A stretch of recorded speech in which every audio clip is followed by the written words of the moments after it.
rixile laha hi nga kona namuntlha hi ku tlangela festive season n'wina hi na va DJ Music Promotions hi la ku ta mi komba leswi vanhu va endlaka swona hi mintirho ya DJ SA ya Boti Hasani Muhanyi la ka social media ngopfungopfu la ka TikTok la hi la ku ta mi komba nyana ti-video clip leti ti taku ti suka ka remix ya Boti Hasani Muhanyi ya Xitsonga remix mi vona ku vanhu va tiphinisa ku yini n'wina hi ri leyi video ya hina yo sungula hina mi nga yi vona leswaku yi famba njhani i top 10 ya hina leyi ma nga vona ku va cina njhani.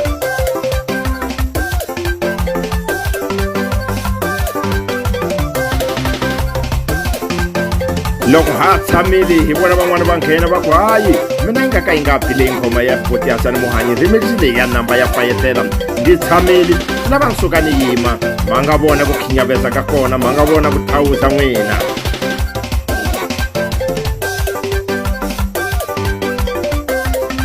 Eka number 8 va ku hayi mina ni hluriwe mina ni nge tshamba n'wana va makuva va kha va gingirika hikuva hayi tiso kahle hi nga vulavula hi ku yini mara la Boti Hasani va tirhile la Boti Hasani va ri bile rimba Boti Hasani Muhanyi i nqambi n'wina ma ni tshame hansi loko va ba ngoma ya vona leyi Xitsonga remix ya fayetela ma nga vona.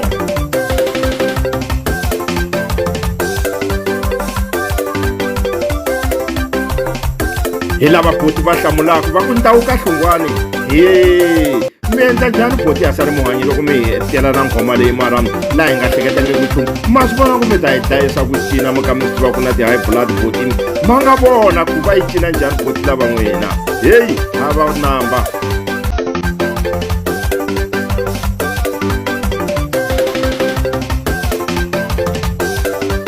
Va nghena lava ku 1 2 3 anisali mina ni sesi wa mugasa mina ni sesi wa mutsonga leyi ni ta yi cina mina ngoma leyi ni nge yi tshiki yi chayani yo tshama ku nga va ku ri mihlolo yaleyo n'wana wa michangana loko tibaso wa thawuza wa khinyaveza a tlhekuta a chukucha swi saseka n'wina ma nga vona ku va swi cina njhani magasa.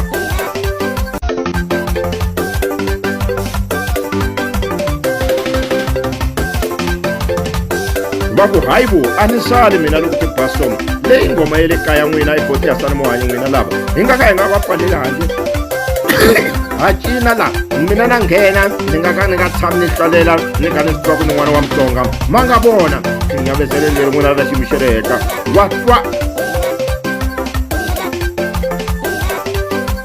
a nghena sesi n'wana mhani a ku hayi Xitsonga remix hi ngoma ya le kaya n'wina a hi yi tshiki hina yi chayi ri yoxe loko yi ba leyi a hi yona yo dzunguza nhloko u tshameli leyi wa suka u yima xitejini u vamba makatla u pfula milenge u cina u ku ta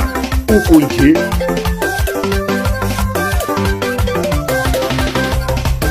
Va fika sesi n'wana mhani va ku hayi mina ni murhandzi wa Xitsonga ni mulandzeri wa vunanga bya Xitsonga n'wina kambe leyi ya ka Boti Hasani leyi a yi endleki yi chaya mina ni tshamile ni dume hi ku cina mina ni ta mi cinela yona.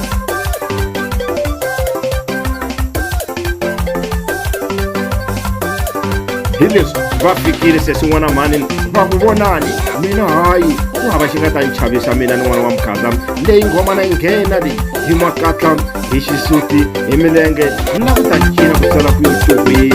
vonani ku saseka ka swona. Va fika n'wina va ku hayi laha hi le ka DJ SA loko tibaso ve nga ku tshami n'wina u wa mukapa u dzima hi nhloko u ya hansi ne le henhla ve ri hambi byo vutisa ku yina ku yo tsakiwa ka njhani leswaku wa u tsakela exitejini hi ku leswi yi twisaka swona ni ya ala ku vona tshama hi ri ina kambe ti vonile ti-video n'wina